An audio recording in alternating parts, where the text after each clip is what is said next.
Bueno, ya estamos con la presencia del economista Pablo Rojo para analizar qué puede suceder con la economía en este marco de incertidumbre que estamos viviendo. ¿Qué tal, Pablo? ¿Cómo andás? ¿Qué tal? ¿Cómo están? Bueno, gracias por venir. Gracias por la invitación. Bueno, y contame, Pablo, ¿qué esperás que suceda con la economía en estos los últimos 3 meses que le quedan al año? ¿Cuáles son tus expectativas en términos de lo que puede suceder en el mercado cambiario, en términos de lo que puede suceder también con la recesión según el INDEC no estamos técnicamente en recesión, ¿no?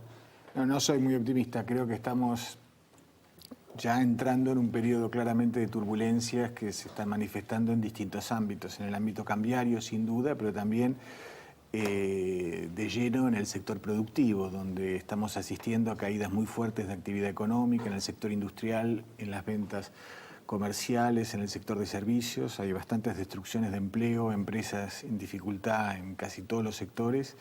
Me parece que tenemos meses bastante complicados por delante. Al gobierno le queda alrededor de un año hasta, en principio, las próximas elecciones, si se llevan a cabo como en los últimos años electorales. Y después, bueno, un par de meses más. ¿Cómo crees que va a poder mantener cierto control de la economía en este periodo de tiempo? ¿O crees que va a haber una profundización de la recesión o un aumento mayor de la inflación a la que estamos viviendo ahora? ¿Cuáles son tus expectativas, ¿no?, para estos 12, 15 meses que vienen por delante? Y es difícil imaginar realmente que el gobierno pueda transitar 15 meses sin ningún cambio en su política económica, es decir, emitiendo 1.000 millones de pesos todos los días para financiar su déficit. Bueno, en ese aspecto por lo menos reconozcamos, ¿no?, que la semana pasada colocó un bono para evitar, ¿no?, la financiación. Pero bueno, eso sube las tasas, nada es gratis. Es decir, hay un problema de déficit fiscal que está totalmente fuera de control. Es muy difícil pensar que el gobierno puede transitar los próximos 15 meses con un nivel de déficit fiscal como el que existe y totalmente aislado de los mercados internacionales, es decir, en situación de ruptura. En algún momento creo que tiene que haber un viraje en la política económica que atienda a estas dos cuestiones.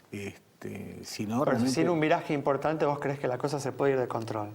Y yo creo que ya estamos además cerca de una situación de pérdida de control. ¿Cuánto puede ser la brecha cambiaria? ¿Hasta cuánto va a tolerar el comercio exterior? Bueno, en Venezuela es 10 veces, ¿no? Sí, pero lo único que exporta es el Estado en Venezuela. Lo único que se produce es petróleo y solamente lo vende la compañía estatal. Entonces no hay sector privado. En Argentina las exportaciones vienen del sector privado, no del Estado. Entonces, ¿cuánto puede mantenerse el comercio exterior con una brecha cambiaria como la actual? Ahora, el gobierno dice, bueno, los que hablan del gasto público hablan de ajuste, y si ajustamos la economía en recesión, la recesión va a ser todavía mayor, por ahí como pasa en Europa. Parece entonces que no es un callejón sin salida, ¿no? Porque si seguimos como estamos... La recesión es producto de la inflación, porque la gente está perdiendo día a día poder adquisitivo.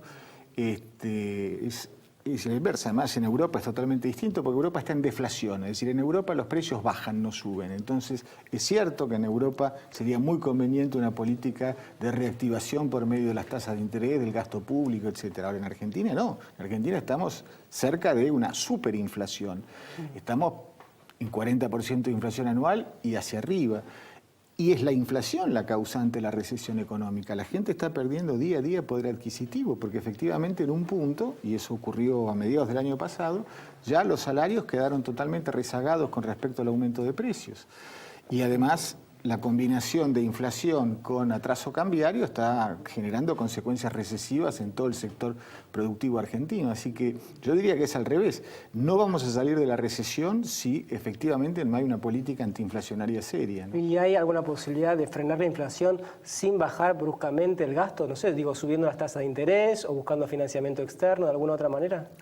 Bueno, la búsqueda de financiamiento externo siempre es una medida que permite por lo menos financiar la transición y hacer mucho más suaves los virajes, pero el gobierno ha renunciado voluntariamente, imprudentemente a mi juicio, a toda forma de vinculación con el mercado financiero internacional, y en estas condiciones los ajustes son más abruptos.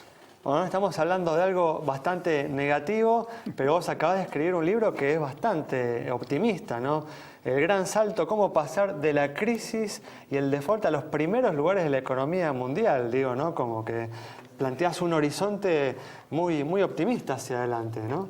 Bueno, es una tentativa de sacar la cabeza por arriba de lo cotidiano, de lo diario, y mirar la Argentina en los próximos 20 años y confrontar lo que puede ser la Argentina con la manera en que está evolucionando el mundo. Y mis conclusiones, que vuelco en el libro, por supuesto, son muy optimistas. Es decir, la Argentina tiene condiciones que la hacen muy funcional con aquello que la economía internacional va a estar demandando en los próximos 20 años. ¿Son condiciones que no existían en la década, en el siglo anterior? Estamos, si querés, en una situación muy parecida a la que estaba la Argentina en 1880. Por supuesto, el país es muy distinto, no tiene nada que ver. En 1880 la Argentina era una hoja en blanco, era una pura promesa, pero esa promesa floreció y efectivamente la Argentina llegó en 30 años a estar entre los primeros países del mundo. Hay una cierta analogía. Yo creo que hoy estamos en un mundo que va a demandar muchísima energía, muchísimos alimentos, muchísimos minerales, un mundo en el cual decenas de millones de personas todos los años están integrándose a los circuitos de consumo en China, en la India, y eso pone a la Argentina, que es gran proveedor de alimentos, de energía, puede serlo en el futuro, y de minerales, en una posición de privilegio. Si sabemos aprovechar la coyuntura, yo creo que tenemos 20 años de extraordinario crecimiento por delante. ¿Y confías en que el próximo gobierno va a poder aprovechar estas oportunidades que existen? Yo creo que los errores de este gobierno han sido tan garrafales y tan absolutos y tan evidentes, por otra parte, que va a dejar una enorme cosecha de enseñanzas a la dirigencia política y a la sociedad sobre las cosas que no deben hacerse. Entonces, desde ese punto de vista, tal vez el único, la experiencia de estos años de kirchnerismo sea positiva para la Argentina, porque nos va a dejar un catálogo bastante claro de cuáles son aquellos errores que ya no debemos seguir cometiendo en el futuro.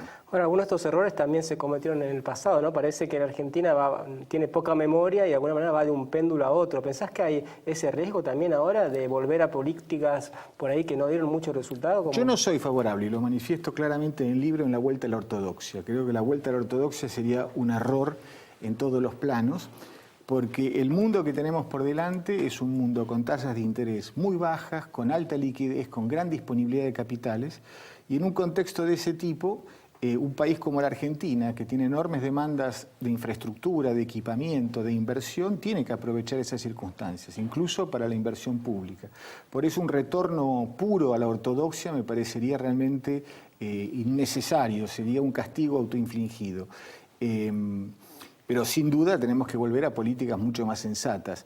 Ahora, la gran diferencia es que si uno mira la Argentina desde la posguerra, nunca hubo condiciones externas tan favorables como las actuales. Es decir, la gran diferencia es que el mundo hoy está configurándose de una cierta manera que es muy funcional a los intereses de nuestro país. Por ejemplo, un tema que todos nosotros con alguna formación económica conocemos, el deterioro de los términos del intercambio. Era cierto, en la posguerra subían los bienes industriales, bajaban las materias primas. Pero desde hace 5 o 7 años no podemos decir que hay deterioro de los términos del intercambio de esa manera. Es al revés, las materias primas, los alimentos, los minerales, los recursos energéticos crecen en sus precios en relación a los bienes industriales, que año tras año bajan de precio, desde un celular hasta un textil. Entonces, esas son condiciones que realmente la Argentina nunca tuvo y que por lo menos nunca tuvo en los últimos 50 o 60 años y que hoy nos dan una chance que es extraordinaria. Muy bien, bueno Pablo, muchas gracias por haber venido, éxitos con tu libro. Nos vamos con este análisis optimista hacia el futuro de Pablo Rojo, que deberemos aprovechar desde ya como sociedad a través del debate político y eligiendo a los candidatos acertados para llevar adelante este proceso en el próximo gobierno. Nos reencontramos el próximo domingo a las 19:30 aquí en Metro.